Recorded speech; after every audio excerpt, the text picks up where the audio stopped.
Hello दोस्तों, स्वागत है आप सभी का अपने YouTube channel steno with Wasim में।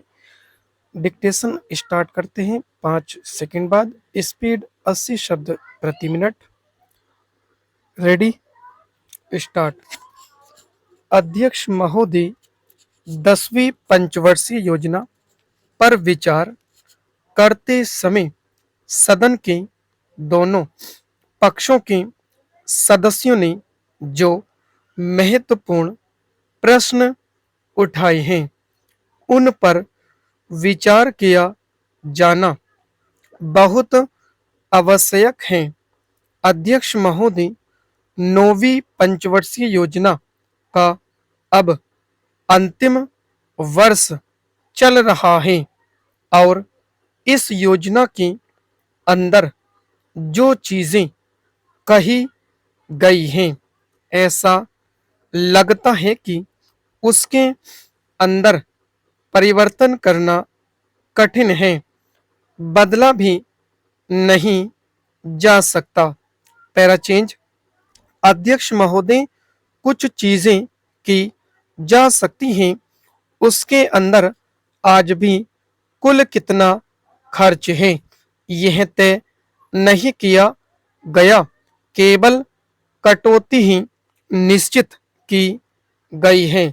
शुरू में मैं यह कहना चाहता हूं कि यहाँ पर कुछ सदस्यों ने जो यह प्रश्न उठाया था कि इस पंचवर्षीय योजना का आशय कुछ सरकारी पक्ष से भी बताया है, इसके अंदर कमियां हैं और बहुत सी कमियां हैं जिनके ऊपर मैं यहाँ कुछ दोषारोपण नहीं करना चाहता हूं। मैं चाहता भी हूं कि इस तरह से प्रश्न ने उठाए जाएं तो ज्यादा अच्छा है। यह योजना सरकार ने बनाई है, यह योजना मंत्रिमंडल ने पहले बनाई और अनुमोदन होने के बाद भी इसमें कुछ कमियां रह गई हैं, तो यह कमी रहने का दोष किसके ऊपर है? मैं समझता हूं सदन के सभी सदस्य इसको जानते हैं। Para change. बहुत से लोगों ने दिल्ली के प्रश्न उठाए जो दिल्ली के साथ अन्याय किया गया है, तो मैं समझता हूं इस बारे में सब आवाज उठाएं। इस बात की आज ज्यादा जरूरत है। मैं यह कहना चाहता हूं भारत सरकार से या जिन्होंने ये सारी योजनाएं बनाई, उन्होंने वास्तव में यहाँ के साथ बड़ा बुरा किया, यहाँ के साथ अन्याय किया, क्योंकि उन्होंने इस पंचवर्षीय योजना को बनाते समय ध्यान नहीं दिया कि क्या योजना बना रहे हैं गलत बना रहे हैं या सही बना रहे हैं, इनसे क्या लाभ हानि होगा, इन सब बातों पर उन्होंने विचार नहीं किया। तो मैं समझता हूं ऐसी परिस्थितियों के अंदर यह बात ठीक नहीं है। ऐसी दशा में यहाँ पर 5 वर्षों में आने वाली योजनाएं बेकार बनकर रह जाएंगी। जो कटौती निश्चित की गई है उसको समाप्त करना चाहिए ताकि दिल्ली को हम अंतर्राष्ट्रीय स्तर का एक आदर्श नगर बना सकें। यह बहुत ही आवश्यक है यदि हम इस स्थान की उन्नति चाहते हैं। इसलिए अब मैं अपना कथन इन शब्दों के साथ ही समाप्त करता हूं। पैराचेंज। अध्यक्ष महोदय, आपने मुझे 10वीं पंचवर्षीय योजना पर बोलने का अवसर दिया, इसके लिए मैं आपका आभारी हूं। आपने मुझे कम समय दिया, इसके लिए भी आभारी हूं।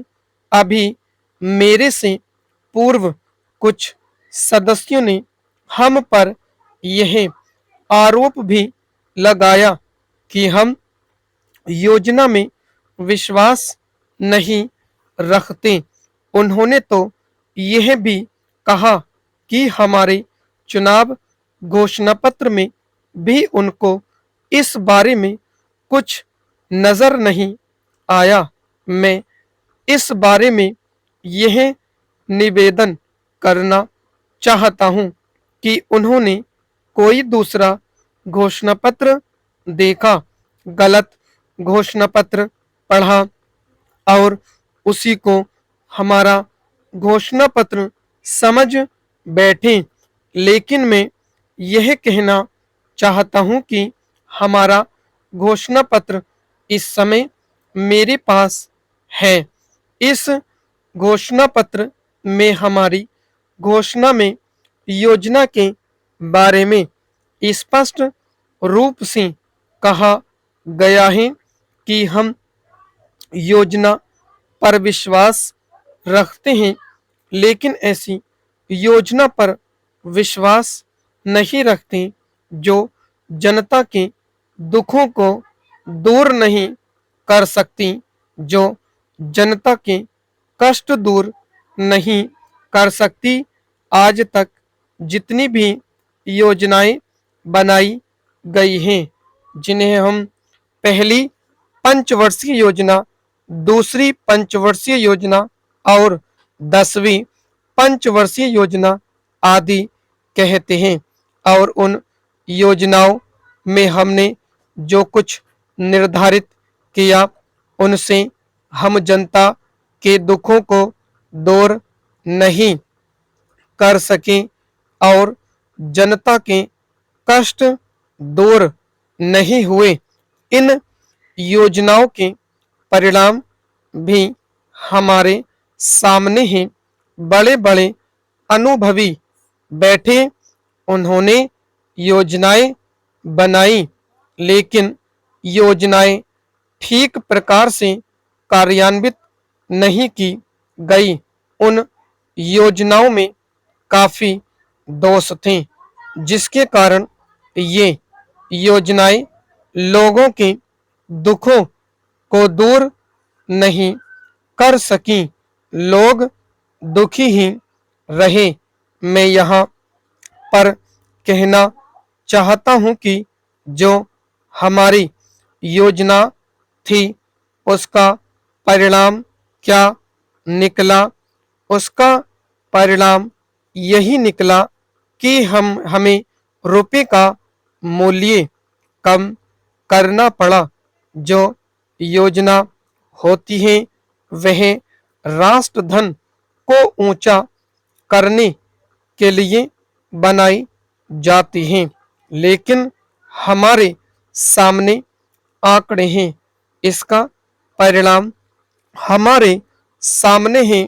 हमने अब तक 9 पंचवर्षीय योजनाएं कार्यान्वित की है, लेकिन हमारी प्रति व्यक्ति आय में और जीवन स्तर में अपेक्षित वृद्धि नहीं हुई है। यह दुख की बात है।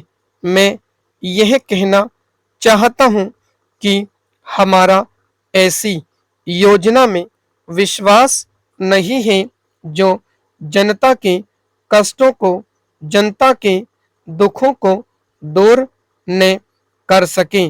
हम ऐसी योजनाओं पर विश्वास करते हैं जो उनकी आयु बढ़ा सकें, उनका आर्थिक विकास कर सकें, उन्हें उन्नत कर सकें। स्टॉप। दोस्तों, डिक्टेशन पसंद आई तो लाइक, शेयर और सब्सक्राइब करें ताकि सभी तक नोटिफिकेशन पहुंच सके। आप मेरे Telegram group steno with Wasim search करके भी जुड़ सकते हैं। वहां पर इस डिक्टेशन की आउटलाइन आप प्राप्त कर सकते हैं। धन्यवाद दोस्तों।